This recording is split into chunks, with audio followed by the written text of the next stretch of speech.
மதுரை மீனாட்சி அம்மன் கோவில் எப்படி கட்டப்பட்டது என்பதை வரலாற்று சிறப்புமிக்க வீடியோவாக பார்ப்போம். இந்த கோவில் முதலில் சுமார் 2000 ஆண்டுகளுக்கு முன்பு உருவானதாக கருதப்படுகிறது. குலசேகர பாண்டியன் ஆட்சி காலத்தில் இந்த கோவில் ஆரம்ப கட்டத்தில் கட்டப்பட்டது. அப்போது இது ஒரு சிறிய ஆலயமாக இருந்தது. முன்னேறுங்கள், இந்த கோயில்களை தகருங்கள், ஓடுங்கள், வேகமாக ஓடுங்கள்.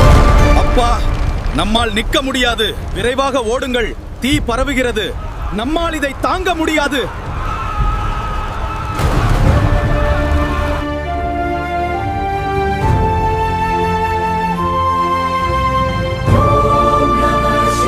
இந்த காலத்தில்தான் உயரமான கோபுரங்கள், 1000 கால் மண்டபம், அழகான சிற்பங்கள், விசாலமான பிரகாரங்கள் கட்டப்பட்டன. கோபுரம் முழுவதிலும் நூற்றுக்கணக்கான சிற்பங்களால் அலங்கரிக்கப்பட்ட திராவிட கட்டிடக்கலை பிரகாசிக்கிறது. இந்த கோவில் மீனாட்சி அம்மன் மற்றும் சுந்தரேஸ்வரர் அவர்களுக்கு அர்ப்பணிக்கப்பட்டது. திருமணம் நடந்த இடமாகவும் நம்பப்படுகிறது.